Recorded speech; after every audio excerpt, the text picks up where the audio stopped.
Welcome everybody. This is the League of Women Voters and the Saratoga Springs Public Library joint program.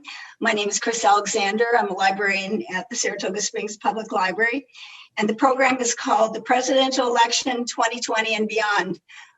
I know when we were picking a date for this, we were worried that we'd actually have results this year because of course that was the threat that we wouldn't have results. I'm delighted to co-sponsor this with the League. It's a wonderful organization in town. And at this point, I would like to turn it over to Lori Dawson. There's Lori. Lori Dawson for the League of Women Voters. Go ahead, Lori. Thank you. Thanks, Chris. I am one of the meetup co-chairs, and Sherry Gray is my colleague. We work on putting together our topics for the meetups for the League. So I'd like to welcome everyone to our November meetup. Meetups are a way for us to come together to explore, understand, and advocate for issues that matter to us. They are focused on our members and their interests. We are open to all, so feel free to invite others to join us in any of our meetups. You can find information on our website, which is maintained by Chris. Thank you very much. She gets around. We are very pleased to be collaborating with the Saratoga Springs Public Library on this event. We encourage you to support the library and visit their website to see what upcoming events they're doing. The membership in the League is open to anyone who is eligible to register to vote, regardless of gender. You will find membership information on our website by clicking on the red join button. The League of Women Voters is a nonpartisan volunteer political organization dedicated to the informed and responsible participation of citizens in government. The League never supports or opposes any political party or candidate. And this has been our policy since our inception 100 years ago. Our nonpartisan stance provides a strong foundation for the work done in support of issues. Action on legislation and ballot proposals is more effective when the public and the legislators know that the League's conclusions are based on merit rather than playing politics. The League chooses issues at the federal, state, or local levels for its members to study. Through its consensus concurrence process, the League examines all aspects of a selected subject and tries to reach agreement on which to base a position. The League's reputation for fairness rests on its practice of thorough and impartial study. Members discuss the issues, pros and cons are researched, and all members have an opportunity to express their opinions. Once the League has a position on an issue, we can advocate for that position. We have positions on everything from selecting the president at the federal level to emergency services at the local level. All of our positions are available on our website. I wanted to point out that our upcoming meetup in January, on January 20th, our members will be deciding whether we concur with new League of Women Voters of New York positions on healthcare and the financing of healthcare. We are asking members to register for one Zoom session on either December 3rd or 10th to discuss all the background information contained in the study materials. The study materials and registration links are available on our website.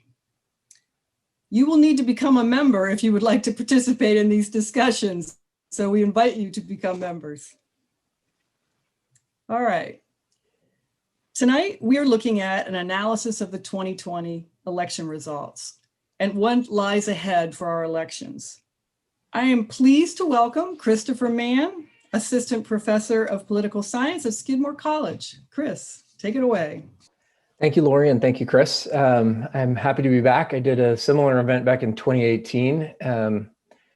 And as we were chatting before, we expected that to be a strange election. They seem to get stranger. If you found the description for this talk somewhat vague, it was because we had to write it back in September or October, where we had no idea what to expect.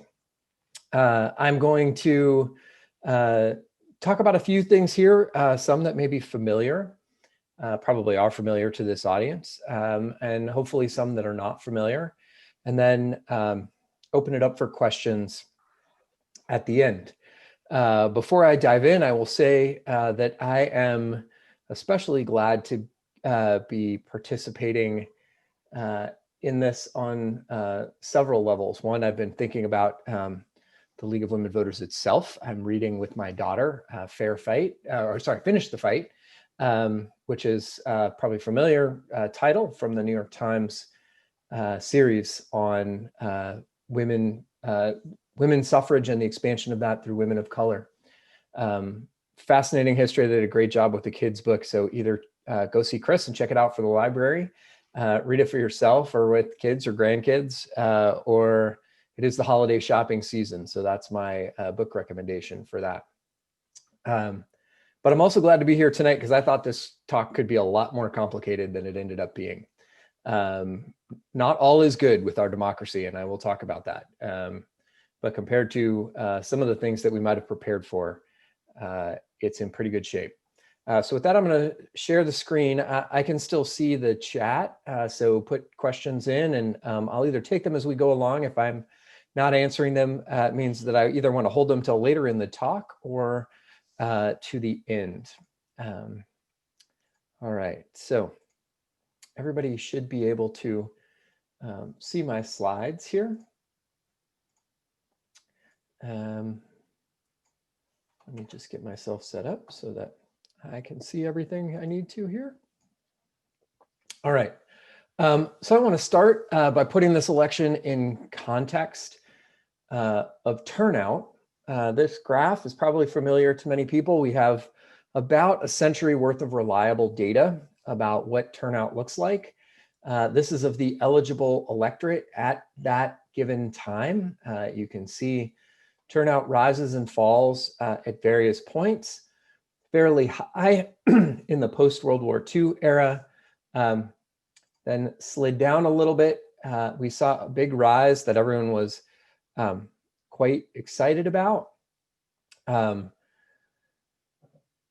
Although note that this is one of my sort of favorite fun facts. Everyone talks about the surge in voting brought about by the charisma of Barack Obama. But in fact, the big surge in turnout happened between 2000 and 2004 by those oh so charismatic presidential candidates, John Kerry and George W. Bush.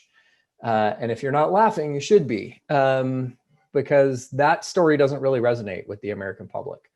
But what we saw there is a big change. But if you look, midterms don't change very much. And then we get a little bit of backsliding as we drop back down in 2012, and then a little bit of a bump up in 2016, but about back where we were in 2004. In midterms, of course, we had that horrific midterm back in 2014, the lowest turnout that we had seen in many decades, but it got dramatically better in 2018. As we look to 2020, a lot of people were wondering what turnout was going to be. Lots of optimism that it would be quite high, and then the pandemic arrived, and lots of pessimism that it wouldn't be so high. As you're probably familiar with at this point, turnout was about 67%. That's where the numbers are right now, with some, but not many, ballots remaining to be counted, which is a pretty impressive number. It's the highest we've had on record among the voting eligible population. So that's pretty impressive. Somewhat more remarkable is how people voted. Again, this is probably a familiar story, but it's worth looking at the historic trend line, which is the share of ballots cast on election day has been dwindling for the last 30 years or so. The mail ballots have been rising steadily up. Early in-person voting also rising steadily up. This election brought some radical differences. We see oops, my animation's not working quite right there. A huge surge in mail ballots, more than doubling. That number will probably creep up just a little bit because California is still counting some mail ballots. We saw that early in-person voting also surged, and along with that, a plummeting of the share of voting on election day. To put this graph a little bit more simply, in 2016, we had roughly a little more than 3 out of 5 ballots cast before on election day, and just short of 40% cast before election day. Those proportions more than reversed in this election.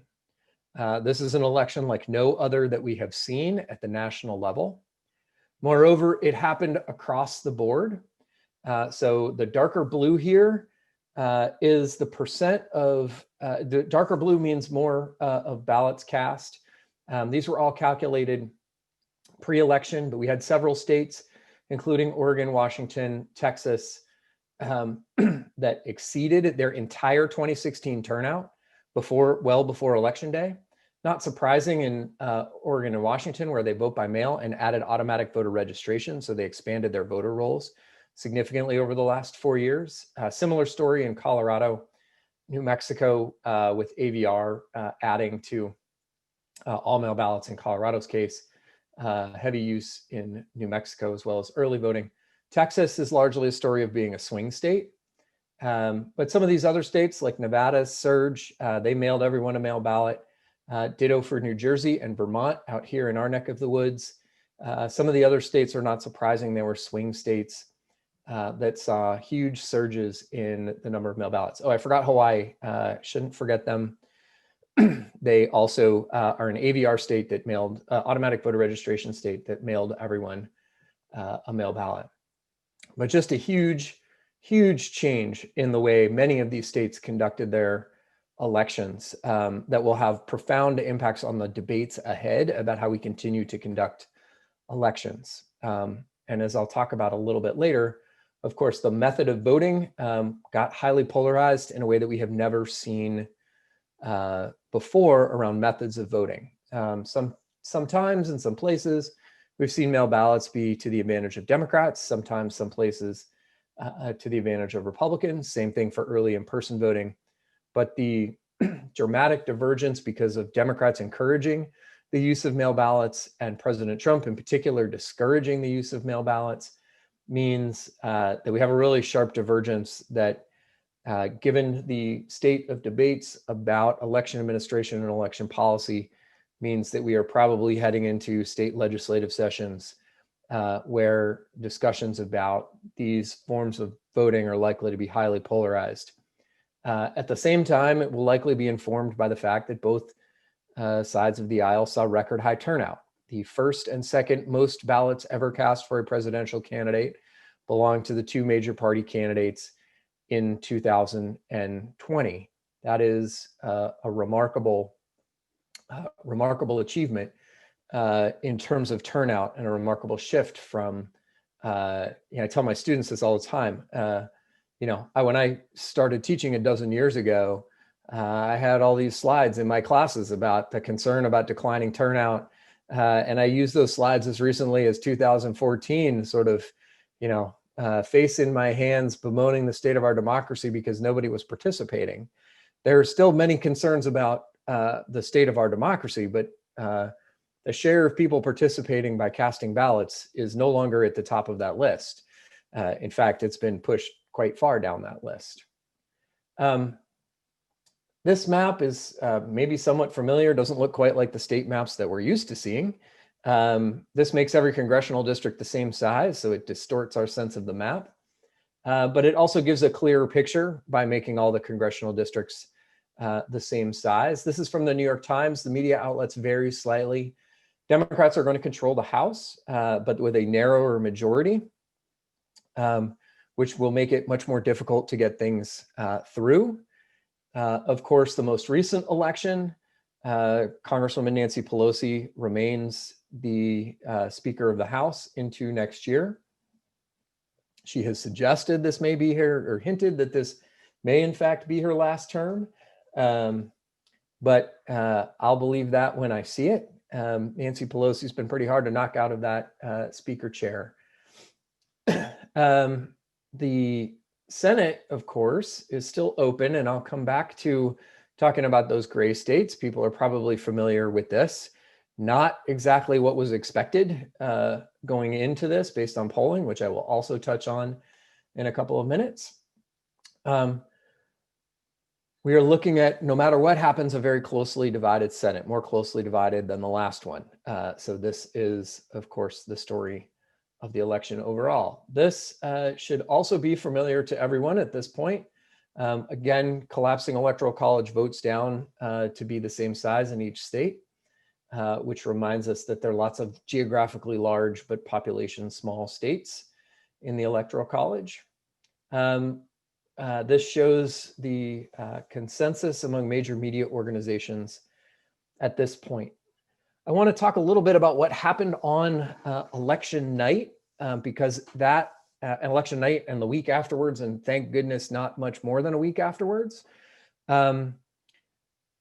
because I think that as we look forward, this is going to be a huge part of the story of what happened and how we think about elections going forward and many of the implications. These handy data visualizations are from the New York Times. And these are states that look like we expect them to look, like we are accustomed to states looking. So you take a state like Wisconsin at the top. When the very first votes come in, right, it's wide margin for one party or the other party, not too alarming. That quickly disappears. It kind of shifts around a little bit. And then it looks tight, and it stays tight all the way through the process. And yes, this one changed in the very late stages of counting in Wisconsin. But not too remarkable. And Wisconsin completed its vote counting. It took a little longer than we're used to, but not too much longer. Florida, sort of same story. We had what political scientists now refer to as the red mirage, the idea that Republican areas tend to report sooner. They tend to do better in early in-person voting, particularly in states like Florida. But that quickly closes down. It was close. The lead shifted a few times. Until we see Donald Trump pulling somewhat ahead towards the end. And Florida counted all of its votes on election night. Things are different in a state like Pennsylvania, which started with a big blue mirage. A lot of Democratic votes reported early. Looked like Joe Biden had a very large lead. Then, of course, it shifted. And in terms of raw vote count, it looked like Donald Trump at one point was approaching a 700, 750 vote lead, which then slowly dwindled. And what this doesn't display is how long this took. But if you look at those little tiny stair steps from 75% to 100% in that lower graph, those are as various places kept reporting results. And those stair steps are what have caused such controversy, especially coming days after the election, and the fact that Biden pulled just slightly ahead, even more so, of course, in Georgia, where this happened ever so slowly. This dynamic and the way that the news media handled it, my good friend Katie Searles, who's a professor at LSU, was interviewed about this and some of the pathologies of the way the news media covered this. In particular, the treating it like it was a race, especially over days, and often framing things as sort of as if new votes were appearing in the news media coverage was particularly dangerous and damaging to confidence. This idea that new votes were appearing as opposed to them being counted was very frustrating to those of us who think about how much those kinds of media frames shape the way people understand things. But I think it was very damaging to confidence, which I will talk about in a few minutes. I cannot go through talking about this presidential election without acknowledging the shattering of the glass ceiling, Kamala Harris moving into the Naval Observatory as the vice president in a couple of months. And of course, we are at the centenary here of the passage of the 19th Amendment and women's right to vote. and her symbolism as she went out 10 days ago to wear a white suit in honor of the suffragettes of 100 years ago. And speaking as a dad and watching that speech with my 12-year-old daughter, this line that's across the bottom here, I may be the first, but won't be the last, certainly got picked up by a lot of the news media, but watching my daughter's face in that. Now, I think, to be perfectly honest, my daughter's more jealous that Senator Harris gets to move into an observatory because she wants to be an astrophysicist, not the president. But this, we shouldn't forget the important symbolism of this. Beyond that, and lost in a lot of the controversy at the moment, are other ways in which this election was historic. We will set a record high for the number of female members of Congress, breaking the record set in just 2 years ago in 2018, also increasing women of color. We will actually take a step backwards in the Senate, where 2 female members of Congress there'll be 2 fewer female members of Congress, perhaps 3 after Senator Harris resigns her seat, depending on who replaces her. That tally of 141 is still counting. That was from a couple of days ago, and a few races have been called since then. One thing that's really important to acknowledge about this is in 2018, this record was set for the most women in Congress by a massive surge in Democratic women, and actually fewer Republican women than in the prior Congress. But credit is due right here in our community to Congresswoman Stefanik, who after the 2018 election created her PAC dedicated to electing female members of Congress, Republican female members of Congress, recruiting them, promoting them, and she certainly deserves to take a victory lap for her work in promoting and recruiting and training and supporting women to run in the Republican Party, including, if the rumors are to believe, some fairly nasty fights with the mostly male leadership in her party about going her own way on this. In other ways as well, it is the most diverse Congress we will have in terms of race, in terms of gender identity, in terms of religion, age, and disability. And not just Congress, several of these pictures are state legislators from around the country who are setting records. On the lower left there is Congresswoman Deb Haaland of New Mexico, a place where at a previous point in my life I worked in politics. New Mexico has the distinction of being the first state to elect not only an all-female House delegation, but all-female of color House delegation. 2 women of Native American descent and 1 Latina. That, of course, may change. Rumors are that Deb Haaland is a contender for the Interior Department in the Biden administration. But at least for the moment, New Mexico holds that distinction. We should, as with the candidates, look beyond what is happening when we think about the implications of the 2020 election. Democrats had success at the presidential level, but at pretty much every level beyond that, it was a disastrous night for them. Republicans maintained control of a number of legislative chambers that Democrats hoped to pick up. We didn't see any shift in the gubernatorial landscape. Of course, this matters because this is a redistricting year. The census will produce the data for reapportionment and redistricting sometime soon. Although if you saw the newspaper headlines today, they might not get it done by the end of the year because they're having some glitches, routine glitches, but glitches nonetheless, that may postpone that. This map, the red means Republicans have control of both the executive branch and the state legislature. Blue means Democrats have unified control.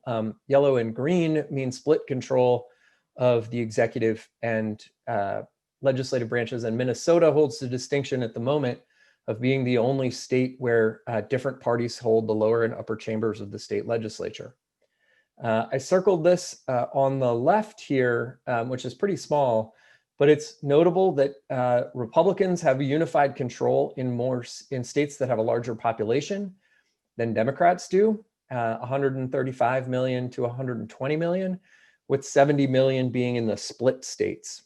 When we think about redistricting and gerrymandering and the state of constitutional law about gerrymandering, Republicans have benefited from doing extremely well in the 2010 election for the last decade in drawing lines for both Congress and the state legislature that have significantly advantaged them. There are a number of states in which they control a majority of the state legislatures while losing the popular vote for state legislature by several points. The same is true of congressional delegations. That is likely to be the case as well going forward. So we have we have big ramifications out of this year, and Democrats had very high hopes of shifting this situation, winning some state legislative chambers, or things along those lines that didn't come to fruition. Republicans are very definitely celebrating that, but lost behind all the controversy about the presidential race. And I promise I will get to those controversies. Beyond the state legislature, as we go down the ballot, but often overlooked, apropos of redistricting, we have two redistricting measures, the one in Missouri being somewhat more controversial than the one in Virginia, but changes on the ballot as we head into redistricting this year that will shift power, in theory, away from the legislature, although not so much in Missouri.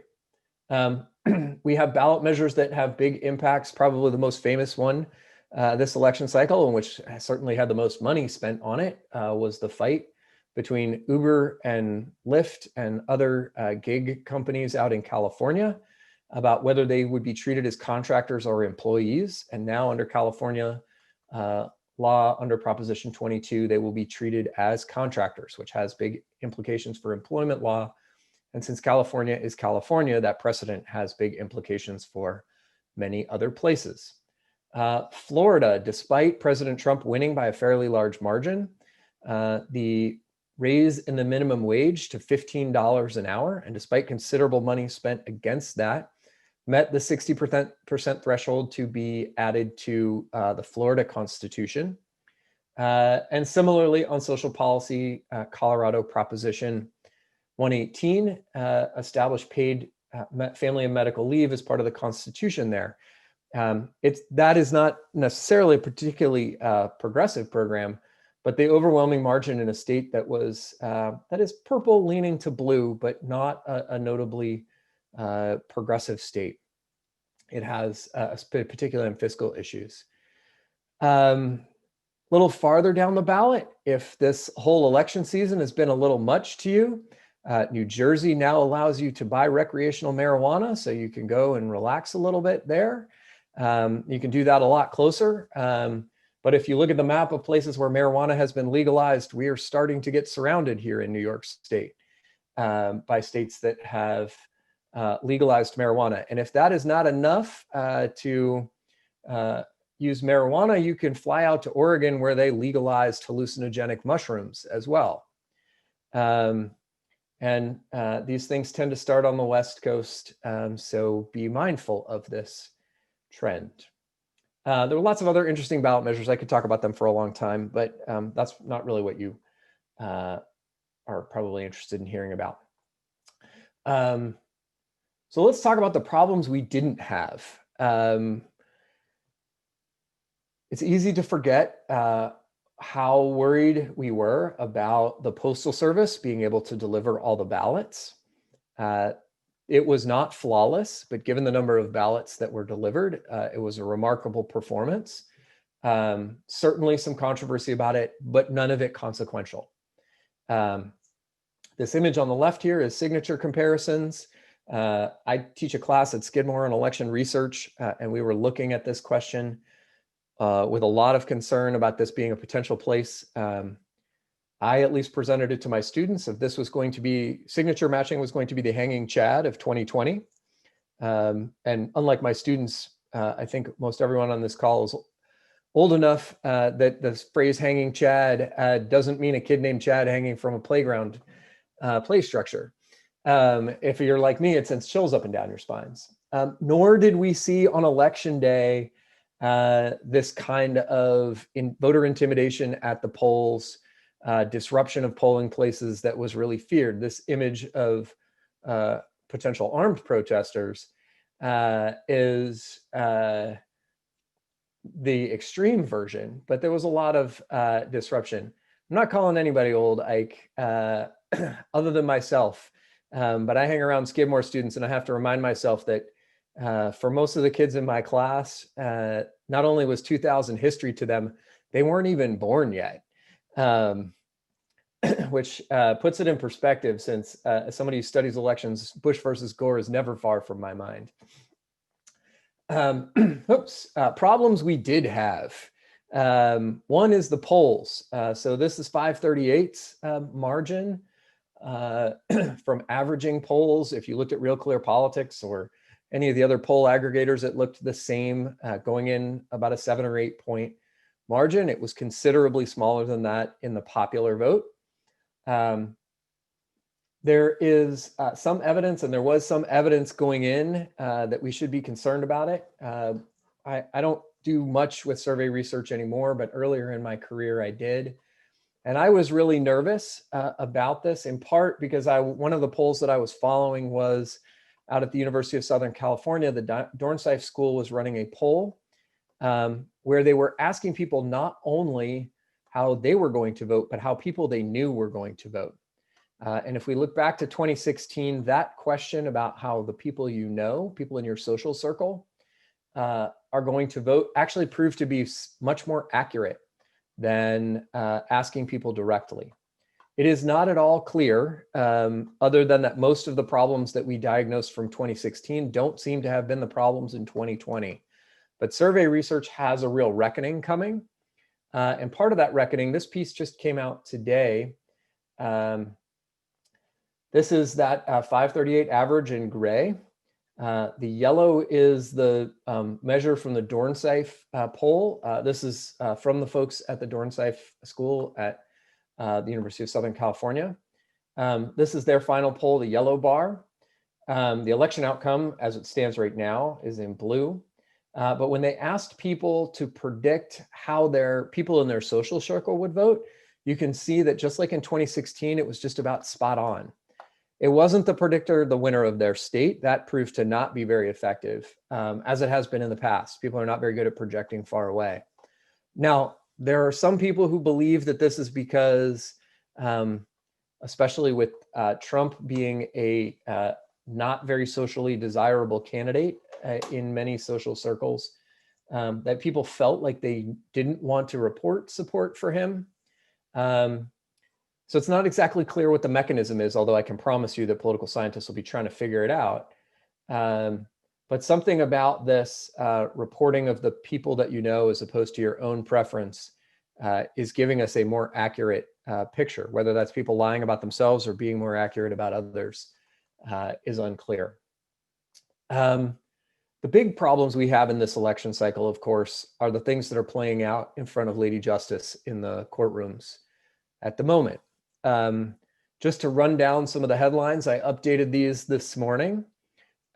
We have the controversy in Michigan at the moment. And since I pulled this story at about 2 o'clock this afternoon, we have learned that President Trump himself intervened and called the 2 Wayne County Republican members of the Board of Canvassing, asking them, so they voted no, then they voted yes. And now he asked them to rescind their votes, and they have submitted affidavits that they want to rescind their votes.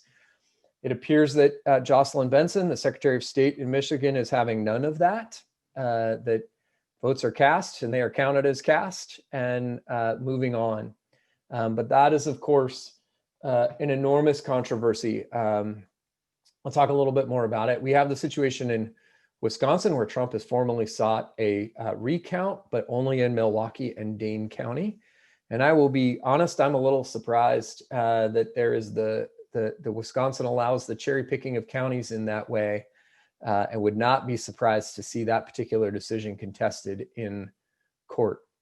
In Pennsylvania, the court case is not going particularly well for the Trump side, but they are looking to challenge the vote on a number of grounds. And of course, in Georgia, which I will come back to in a few minutes, because its 2020 election is still far from over, but they just completed a hand recount or audit. There is still the possibility of another recount. So Georgia has a law for risk limiting audits that they check before that. The Secretary of State did the most extreme version of that with a hand recount. The Trump administration or any other statewide candidate after they certify still has the option of calling for another recount. If you've watched the news today since I put together these slides this afternoon, or updated these slides this afternoon, you saw a zany press conference. Chris Krebs, who was recently fired by tweet as the head of cybersecurity in the Trump administration's Department of Homeland Security, largely fired for saying that this was a well-run election. He himself tweeted about this press conference and described it as the most dangerous hour and 45 minutes in the history of American elections.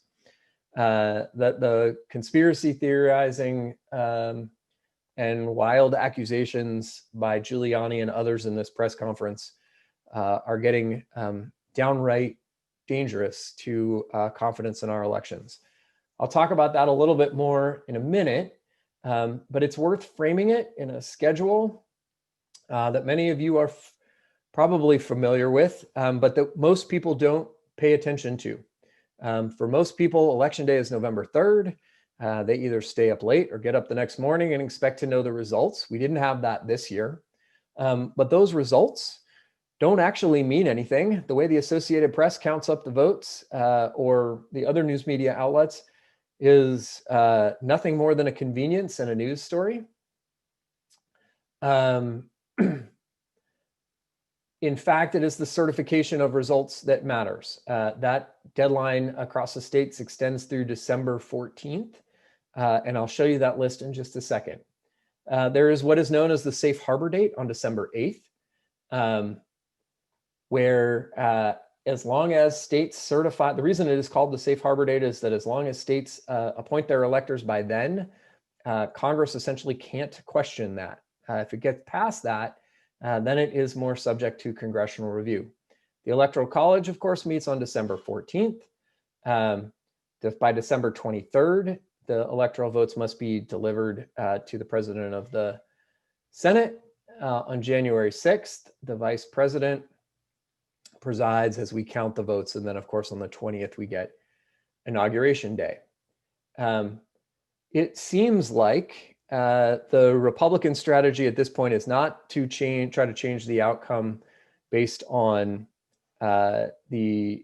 challenging votes in court. It is not a Bush versus Gore rerun 20 years later, but instead trying to disrupt that certification and appointment process. I am not a lawyer. I do not play one on TV. I will not play one on Zoom tonight. But all of the legal scholars who I respect about this seem to think that there's almost no chance of success here. And looking at it politically in the states that might be critical to any Trump attempt to do this, Republican legislative leaders have shot down this idea. This list gives you a sense of how spread out this certification process is. There's a handful of states that are not on here because they don't have a fixed date by which they must certify the election. But it gives you a sense of how spread out this process is, with a lot of states with a fair amount of time, including Michigan being last. I'm going to kind of switch gears here because I want to go back to this idea of what is happening around the votes being counted. And I showed you the picture of the Electoral College from the New York Times, and you can find that a basically identical map on most major news outlets. But what this election has revealed more clearly than we have seen in a long time is the different information environments in which Americans live today. And I deliberately use the word information environment and not news environment because a lot of the information that people are getting today, particularly via social media, but also online. I used to teach at a journalism school, and my colleagues there would reject the idea of calling the people who write there journalists. And many of these information sources don't even claim to be journalism. And they certainly do not subscribe to the traditional values of journalism, of fact-checking and objectivity and neutrality that you would learn in journalism school. But this is another slide that I pulled earlier today to give you a sense of how different the information environment is on the center and left. That is the left side of this slide, and on the right. On the left, whether you're talking about the New York Times, the Washington Post, or locally here at the Times Union, the stories take it as settled fact that Joe Biden is the president-elect and should be moving towards a transition, and that Trump has little to no hope of winning. If you look on the right, what you will see is a set of headlines, starting with the Breitbart headline about Trump's path to victory, claims from Gateway Pundit, a major source of news on the right, that suggest that there are more uncounted votes for Donald Trump. And then last from WND headlines, including the subheadline, 100% confident that Biden will never be president, that there are smoking guns to prove that Trump really won and that there was fraud. These are the information environments in which people live. They look very different on the center left and on the right. This has real implications. So just today, the Dornsife poll reported on confidence levels that votes were counted accurately among Democrats. That's about 80%. That is about typical, maybe a little high actually for asking similar questions. But you can see that this stair steps all the way down to only 34% of Republicans believe that votes were counted accurately. 2/3 of Republicans either don't know, and most of those believe that votes were not counted accurately. PRRI, another polling outfit, was out with a poll today demonstrating that there is a strong correlation between this and information environment. PRRI focused on Fox News as a news source, as an information source, and that you can separate Republicans into Fox News Republicans who get their news from Fox News, and those who have a more varied media diet, and there's a stark disparity between those as well. It is notable that this is about the presidential election. If you ask the same question about whether people's own votes were counted accurately, this looks more typical. Democrats are a little higher than we're used to seeing, but they're about where we're used to seeing. Independents, Republicans are in the mid 70s, or the Republicans at 69% there. That's a little low, but certainly a lot higher. That is, people have faith in their local election officials, in their own poll workers. They just don't have faith that votes are being counted anywhere else. There has always been a disparity between the confidence in the national vote and the confidence in local voting, but this has grown to be massive. And this will undoubtedly flavor our conversation as we go forward about how elections will be conducted. So my last note is, of course, if you care about elections, then Georgia is on your mind. And I've been singing this Ray Charles song, actually dates back before Ray Charles, but that version is famous. And since Georgia made it their official state song a few years ago, it seems like the appropriate anthem from now until January 5th for politicos. And of course, the reason Georgia's on our mind is that the control of the United States Senate potentially hangs in the balance as well as historic breakthroughs potentially in the fact that Georgia might elect a statewide Democrat for the first time in 15 or so years, but even more than that, of course, Pastor Raphael Warnock would be the first African-American elected statewide in Georgia, I believe, since Reconstruction, which is quite a while. Georgia has a rule that for every race except president, if you do not get 50% plus one, the contest goes to a runoff. We should make no bones about it. This law is a legacy of the Jim Crow era in Georgia. It was put into place and is designed to ensure that candidates of color cannot win in the state of Georgia, and even desegregationist candidates cannot win by winning a plurality of the vote in Georgia. That is the origin and motivation for the law. It remains on the books.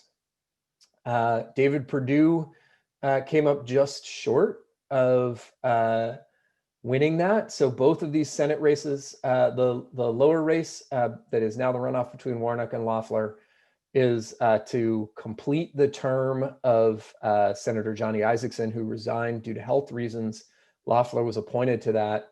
And that was an open primary, which is why those candidate totals are much lower. They are now projecting, so I'm feeling sort of prescient. My students asked me how much money I thought was going to be spent in that runoff, and I set the over-under betting at $450 million. And I looked really crazy for a little while, but now the media is starting to project that there will be $500 million spent, because they have already, in the first 2 weeks of that contest, spent $140 million. Just those 2 weeks would place these Senate contests among the top 10 most expensive races of all time. These 2 weeks, between November election day and now.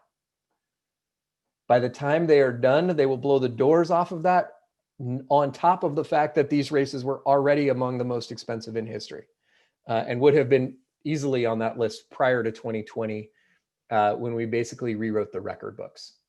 So that is, that's all that I have for thinking about those different things. I could have made you 1,000 slides. I talked longer than I told folks that I would. There's some questions in the chat. Let me take those. I'm going to stop sharing my screen. So questions in the chat.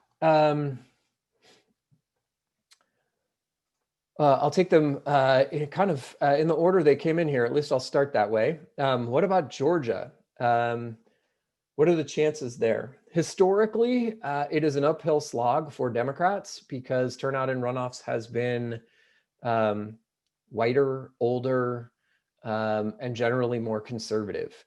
However, we now have an African-American at the top of the ticket that may bring out more African-Americans. We have two relatively young candidates in John Ossoff on one side and Kelly Loeffler on the other. Of course, Loeffler being the Republican, that doesn't really level the odds.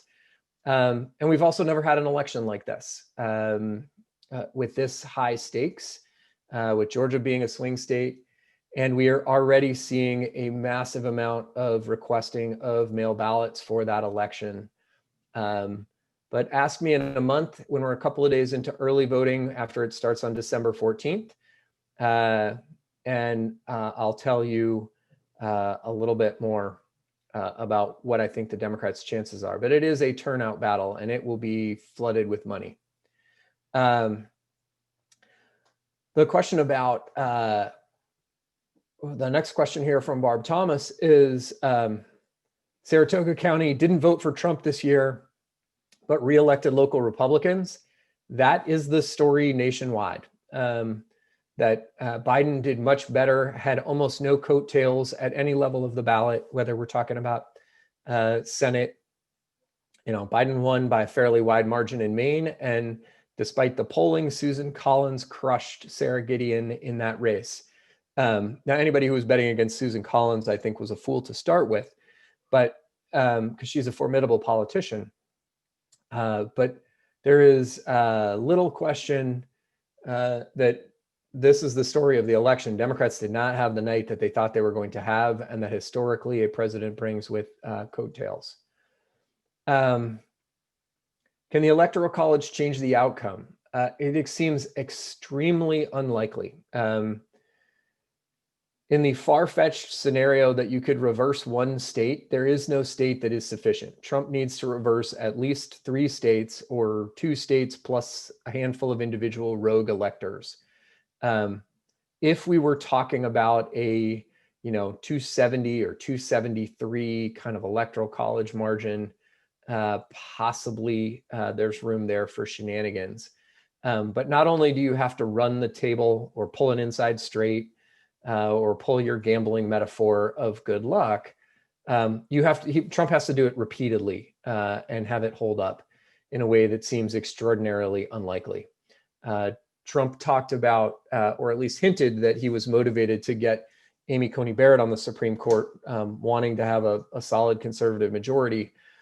I think John Roberts and probably everyone else on the Supreme Court breathed a sigh of relief that there's nothing within what Professor Rick Hasen has called the margin of litigation that we'll get anywhere near there. Do I think we will ever get to direct election of the president, getting rid of the electoral college? I heard Lori talking about the National Vote Compact earlier. If we get there, it will probably be that way. Although I am somewhat dubious because small states have a distinct incentive to keep the electoral college the way it is. And in order to change it in a permanent, enforceable sort of way, we'd have to do that in the Constitution. And my worry about something like the National Vote Compact is that state legislators or others will come under tremendous pressure to withdraw from it if, in fact, their state is not going the way that the national popular vote is expected to go. And that's very difficult to enforce. But I might be too much of a skeptic. Ike's question, who's spending that money? The candidates are spending an enormous amount of it. One of the stories of the 2020 election is how much money was raised. Jamie Harrison raised $57 million in 3 months to run against Lindsey Graham. There's enormous small dollar money flowing into campaigns.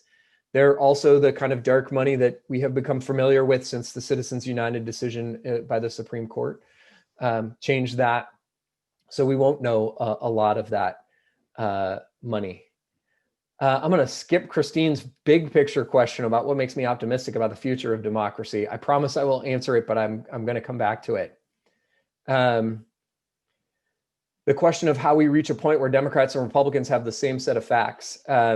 This might be the answer to my question, to the question of what makes me most pessimistic about democracy, is that we have returned to a political environment that would be much more familiar to the founding fathers than probably anything else about our politics today, in that we do not have an agreed upon set of facts. The famous quote that everyone is entitled to their opinion, but not their own set of facts. That is not American politics today, and we are a long way from it. And there are some pretty significant impediments to getting there. One is the absolute decimation of local news, and that has enormous consequences. Local newspaper employment entirely in every newsroom, large and small newspapers, is down something like 40% in the last 8 years. And that's on top of the fact that it was down well before that. To say it is decimated is an understatement. And what has flooded into its place is a lot of opinion and pseudo news that is purporting to be news, but that is put out by candidates. Something that's got a masthead and it looks like a newspaper, but it's just a candidate or a party website. We are going back to the days of Thomas Jefferson and James Madison and George Washington and Alexander Hamilton and other wealthy party leaders subsidizing newspapers to act as party mouthpieces. In some ways, this is alarming. In some ways, we are more like our peers around the world in having news that is distinctly partisan. But it will take American politics a while to adjust to this. But this idea that people live in entirely different information environments, we are not talking about alternative facts anymore. There are just two separate sets of facts, two separate perceptions of the world. And that is a huge challenge for our democracy. I'm going to come back to your question in a second about Georgia.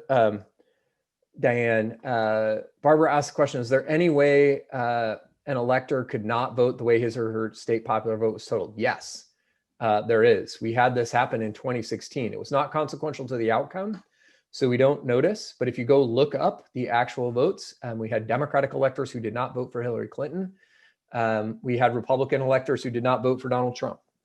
So it is possible. Now, in the interim, the Supreme Court has upheld as constitutional laws that bind electors and allow them to be fined or otherwise penalized for diverting from that, as well as laws that if an elector should attempt to do that, they will be removed as an elector and replaced by an alternate. So we are less likely to have rogue electors.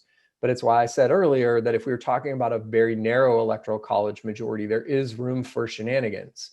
What is a $10,000 fine if you get to change who the president is? I promise you there are wealthy people out there who would be more than happy to pay your fine either way. But I do not think we're in that situation. I don't think it will happen that way. The question about Georgia from Diane, will Loeffler and Warnock be the only two candidates? Yeah, that's the way the runoffs work is if no one gets 50%, then the top two vote getters go to the runoff. So there's no other Republicans, or if you look at the Perdue and Ossoff race, the Libertarian who picked up a few percentage points, thereby holding both Ossoff and Perdue below 50%, won't be on the ballot. It is just head to head. If you can't live without elections and you really want to follow one, oh no, I think it's still coming up. Louisiana also has a runoff. They have a similar system for a congressional race. And I think they actually just determined who the second place finisher was going to be. It was very close between second and third. And that's a mid-December runoff. So if you just can't live without elections, you can watch that election in the interim. I think I've covered all the questions except the what makes me optimistic about democracy.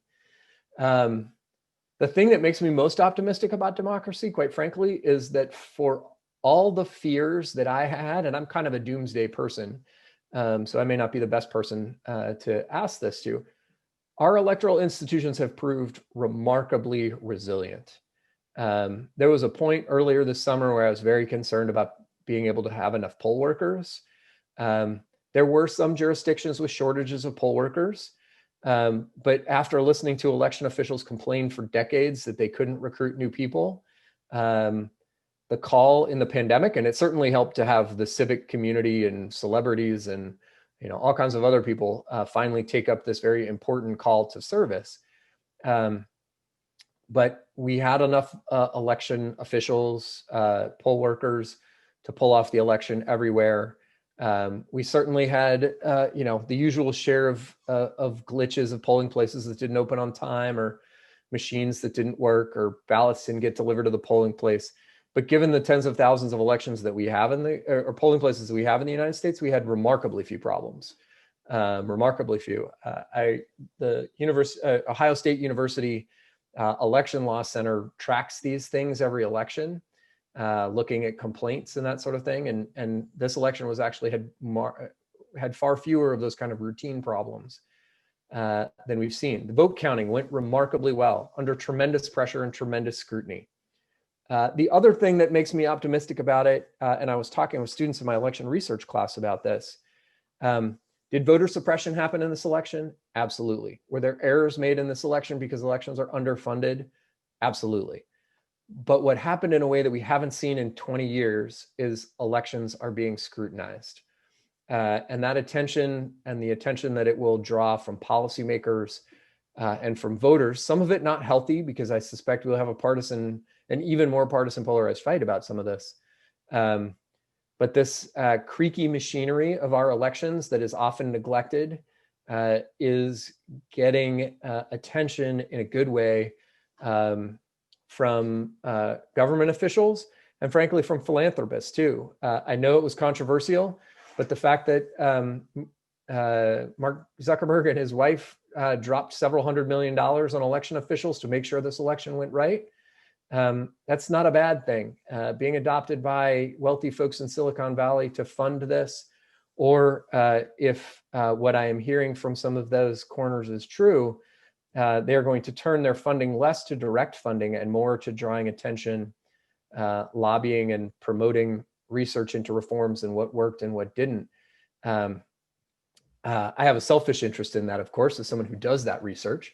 But beyond that, this is an area that was funded heavily by foundations and other groups in the wake of 2000, and that has largely petered out. And so the resurgence of that attention, and even in my own discipline, the people who study elections, I helped start what's known as the Election Science and Reform and Administration Conference a few years ago, and we felt lucky to get a couple dozen people there the first time. I think next year, when we can finally return to in-person academic conferences, it will be standing room only in a conference room, in a conference center that's probably 100 times bigger, because all of a sudden, a lot of political scientists and other social scientists have noticed that, hey, there are these cool things about election rules, and they matter, and we ought to understand that so that we can run elections better.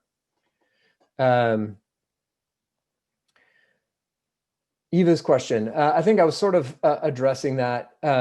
Do we need to examine the Constitution? The big debate, I think, at a constitutional level is related to a lot of these reform questions. One is how much Congress will interfere interferes a loaded word, how much they will get involved and exercise their constitutional prerogative in the time, manner, and place of elections to shape voter registration or voting procedures. But we have a hyper-federalized system. We have 51 states. We have roughly 10,000 local jurisdictions that actually administer elections. And more or less, no two of them are alike. Some of them are similar. That is not a common model around the world. Much more common is to have some sort of national election body. There are pros and cons of that. I've been debating it in my class with my students, some of those pros and cons. I think it would be a big lift to amend the Constitution. A lot of folks feel very strongly about the local prerogative, but I do think we are likely to see an election reform bill. What is now called the John Lewis Voting Rights Act includes, that was passed in the House, but not the Senate, will undoubtedly be passed again in a new form containing a number of national voting reforms. I'm just going to keep rolling until someone tells me to stop. Another question from Barbara. I'm looking at Chris and Lori on my screen, telling me when I need to stop talking. I will say, me personally, although it doesn't matter very much, I do think the courts should try to stay out of elections. More important than that, I think John Roberts wants the court to stay out of elections as much as possible. I am not a Supreme Court scholar, but I think there's a pretty strong consensus among Supreme Court scholars that John Roberts is what they call an institutionalist. That is, he is interested in the institutional standing of the Supreme Court and not seeing it politicized. And nothing politicizes the Supreme Court more quickly than getting involved in elections. They are messy. They're by definition partisan. Everything about that. I would not be surprised if some of the issues that we saw subject to litigation before the election do end up at the Supreme Court. And there are possible decisions, but they will be done in the kind of way that the court will hear those cases in the middle of July of 2021 and issue a decision in October of 2021 when there's a long time. And so I'm thinking about things like, can ballots be postmarked on election day or not? And I think there's a need for clarity around that. And in some ways, I think the court would rather do that in 2021 than have to fight, than have these cases come to them again in 2022. I think it is also important to remember that because of the federalized system of election administration, the Supreme Court doesn't have to take any of these cases. They do not have original jurisdiction under the Constitution. And the thing that forces many cases to the Supreme Court is when appellate courts in different parts of the country interpret federal law differently. And we cannot have federal law mean one thing in one set of states and another thing in another set of states. But because election law is by definition a state function, and they are already different across every state, the Supreme Court has a great deal more latitude to avoid every and any election case that it wants to avoid. And judges want to avoid that, those decisions desperately. Let's see, there's another question here. The current president's refusal to concede. I'll confess that I knew I should talk more about this, but I hate talking about this because it just churns my stomach and makes me nauseous.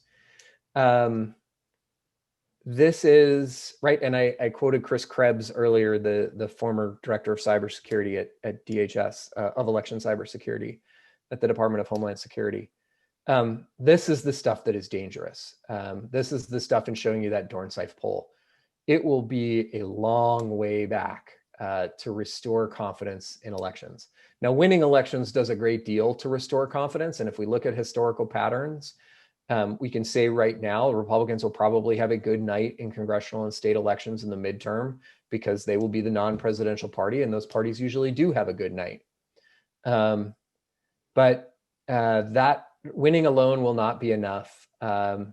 And if President Trump does not go the way most ex-presidents, every ex-president in modern history has gone, into a quiet retirement, and all signs are that he has no intention of doing so, and he continues this sort of rhetoric and tries to build a political brand out of the idea that he was ripped off and the election was stolen from him. I forget what I said earlier might be the most dangerous thing to our democracy. This is the most dangerous thing to our democracy.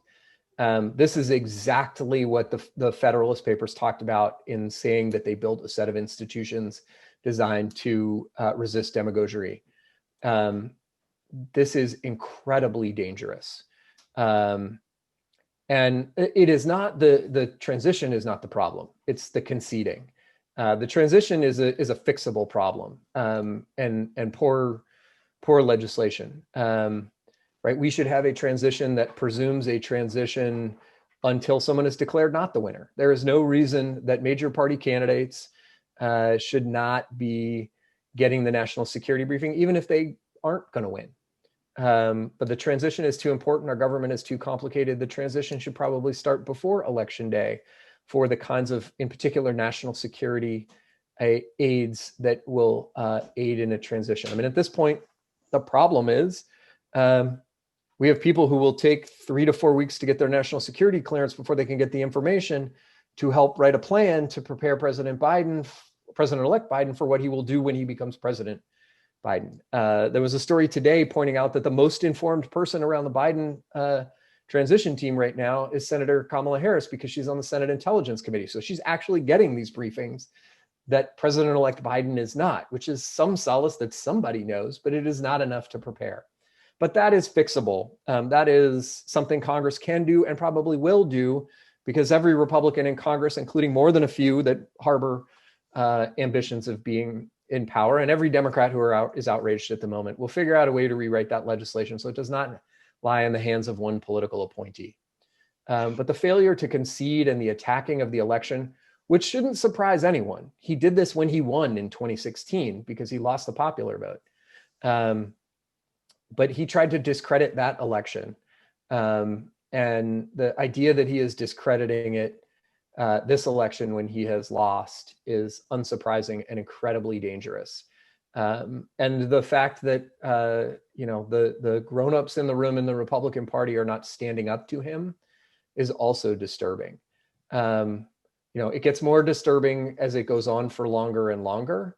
But there are a lot of people who I think certainly, depending on your religion, but if St. Peter's up there at the gates, at the pearly gates, keeping a black book, a book with black marks in it, the fact that there are people who are not standing up is just is as much, I put it as much on them as on Trump. Now that we've gotten to sort of the sad start, actually, we're right in the middle of the election. So why don't we end it? If you want to take that one last question, and then we'll close for the night. So two related questions. The easy one is that no, Vice President-elect Harris or Senator Harris can't share that information. She's bound by all the secrecy laws, even though as soon as he's declared president-elect, Biden will get a more detailed briefing. But for the moment, he is just citizen Biden, and so that information cannot be shared. Is there any way for citizens to put pressure on the government to allow the transition to go forward? Yes, in all the traditional ways. And I think that some of the grassroots pressure on Republican elected officials in particular, has started to move them towards not contradicting Trump about who's won or not won the election, but at least move towards the transition. And I think that will that pressure will grow.